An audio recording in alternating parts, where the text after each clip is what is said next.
in a bid to halt the sale of some of his memorabilia. Kobe Bryant says his mother lied. Now, this is playing out on a national level, and I think all of us can understand this. When you had baseball cards, whatever it might have been, Sports Illustrated, you had autographs, and all of a sudden mom throws them out. Well, it's a little bit different here with Kobe Bryant's mom. She's saying, well, that's true. You didn't say I could have it, but you didn't say I couldn't have it. So now Kobe's got to say to his mom, no, you can't. So she's not going to put the memorabilia up. And they were talking about, $1 million worth of memorabilia. So mom did that to me. All those autograph programs I had, baseball cards, autographs. Rich Eisen joining us on loan from the NFL Network. Did you ever have that growing up? Mom throw your stuff out? Oh, never. My she'll save everything. Everything. Oh. That will never happen. My memorabilia will also never be worth $1 million. Yeah. But... what's your best piece of memorabilia you have? That I have? I think it is... after McGuire hit 550, I think he signed the gloves and gave them to me. I have those, and I like that one. Namath signed a Jet jersey. Joe's the best, as you saw at the Emmys the other night. He's a good dude. He is. I would love to have gone out with him for one night back in the late 60s, just to see what that atmosphere must have been like. It's probably one of those rare instances that surpass the billing. Yeah, I live up to it. I would imagine. Yeah, he is just the best. I love that guy. And he lives up to being a good guy. And I told him that the first time I met him. He couldn't have been nicer. And I'm always worried when you meet somebody that you've looked up to or you've admired. And I said to him, thank you for being who I thought you were. And I think he looked at me like, well, this is who I am. One of my favorite moments in the now almost 10 years of NFL Network, it happened just last summer at the Hall of Fame. We have Joe Willie on the set in his yellow jacket with Irvin Falk and Dion in their yellow jackets and me. That's my job as the host, to just be a fly on the wall and just ask a question and let it go. So Marshall asks a question about Tebow, because this was in the middle of the whole craziness with Tebow and in training camp and everything, saying, Joe, what if you were in the huddle and somebody like Tim Tebow comes running out, taps you on the hip, and says, Coach says, I'm in the game now. And Namath pauses for 2 seconds and goes, well, that would never happen. And everybody just died laughing. I saw you had Michael Silver on your podcast, and he wrote a column today about how Tebowmania is keeping Tebow from getting a job anywhere, even as a third-string quarterback. Do you believe that? You know what? That the circus that will come with him, the national media that will descend upon your place, you best be ready for it. And that would be unfortunate, because it's not like Tebow's really pounding his chest and saying, come follow me, national media. But I don't think it's 100% of the reason, but he's quoted some unnamed sources, some unnamed coaches and scouts and folks and organizations saying that they would definitely consider him as a backup, but why would you bring him in? The one thing that I sort of was surprised about is in Silver's column was that the Patriots are uninterested, saying that Belichick, quote-unquote, hates him as a player, and they don't want the circus. But if there's any organization that could de-circus a situation, it's New England. They would put velvet ropes around Tebow. First of all, they wouldn't hold a press conference for him when he signs, and they would never let him they would make him disappear whenever there was an open locker room. But that's what amazed me about the Jets is you didn't have Rex Ryan or anybody else at the Tebow press conference when they brought him in. Right, they left the kid out there on his own. Dan, that was on the day of an owners meeting. Everyone was in Florida except everyone, the general manager, the coach, the owner. They were not even there, and they held a press conference, and he walked out like it was the cornfield at Field of Dreams. He walked out into the middle of this whole It was, the Jets welcomed it. They poured gasoline on that fire, and then had no plan for him. I mean, we've spent much time on yes, in too this much space discussing that, but the fact that he is now not getting a gig because of what comes with him, I definitely believe that to be the case. Yes. He's Rich Eisen, NFL Network, joining us, Dan Patrick Show. We were talking about Major League Baseball with instant replay, and Peter Gammas was on last hour, and he said that he believes the umpire, Angel Hernandez, may have decided not to overrule his call as an act of defiance to say, we don't want replay. Well, I read that. Paulie tweeted that out. I retweeted that and said then Hernandez should be fired. It is not his job to adjudicate his rules. It's his job to adjudicate Major League Baseball's rules. And when baseball has decided, rightfully so, and they haven't even gone as nearly as far as I think they should with instant replay, is for home runs to see if something is essentially beyond the fence or not, use replay. And when replay is shown and used, everyone at home has it.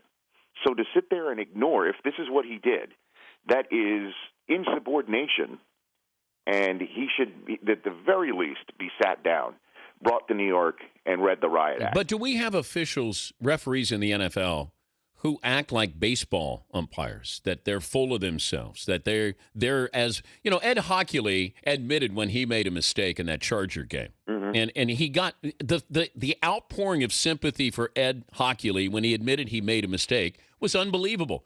I don't know if you have that sort of, dictatorship out there that, hey, don't tell us what to do as far as replay or, we're calling this game. In terms of NFL officials, I don't believe so. I truly don't, because when I've met them, I think that they understand. They are human beings just like everyone else in their job that probably thinks that the boss doesn't know what they're doing and that they could do things better if they were allowed to make the rules. Every human being has that at their gig, no matter who they are, no matter who their boss is. That said, the way things operate in this world are you are told how to umpire a game. You are told how to run your shop. You are told how to make sure the books are straight. However you do your job, it has to be done into the parameters of how you're told the job needs to be done. But how bizarre, though, Rich, is you have an umpire who may have defied what he saw because he didn't want to be told what he saw. Well, then that's an outrage. I mean, that was crazy. Ridiculous. I thought baseball should have replayed the game from the spot. No, you can't. You can't.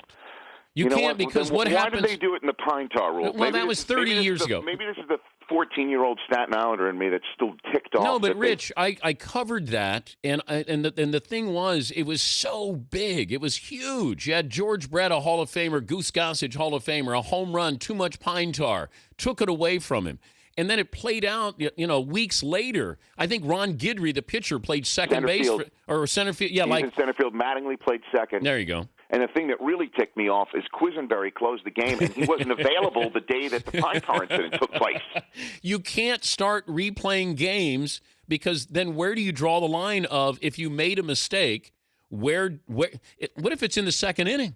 Or what if it's in the seventh inning? Now, that's the issue, is that obviously, you need to make a rule perhaps if it is the last out of the game, if it's in the last minute of a game, that this particular ruling takes special precedent. Well, what if it's a grand slam in the eighth inning and you take that away? No, I know. I understand. You can't do it. I know what I said sounds knee-jerk, but if it's as simple as tie game or not in the ninth. What if it's the final game of the World Series, Rich? Oh, please. See, but you can't. That's why I can't replay it.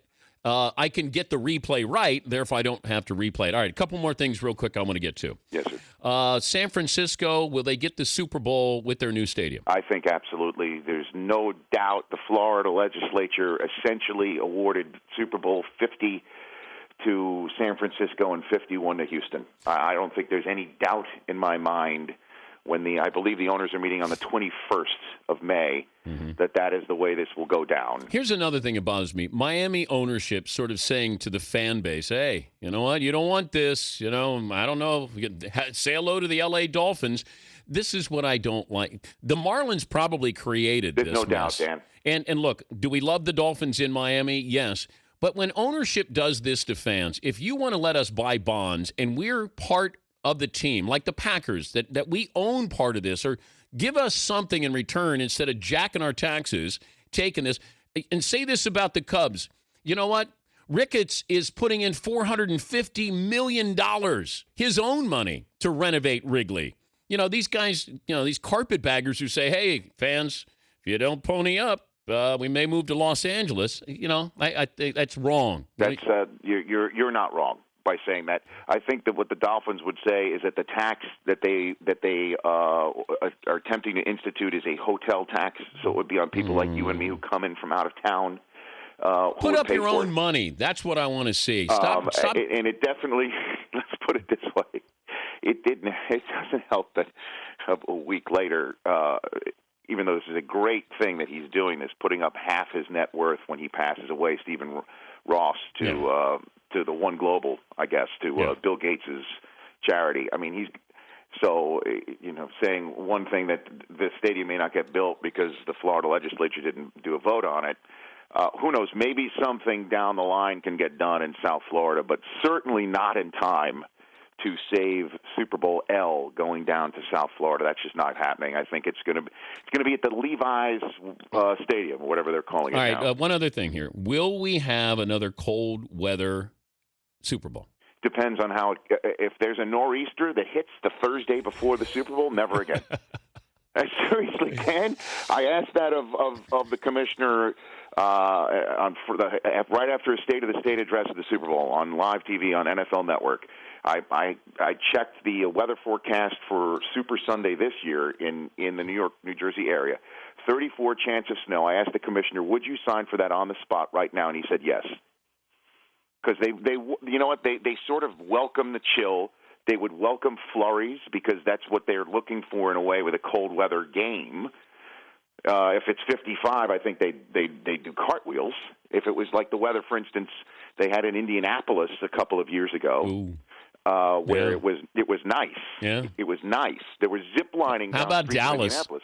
But Dallas was an unmitigated disaster, and in many ways, with all due respect to the good people of North Texas, they're going to have it's going to be a bit till they can work their way back in the rotation, perhaps. But all of that said, if there's a nor'easter preventing people from coming in, and they got to now it becomes Super Monday because they can't get ready for the game in time, I think you'll never see it again.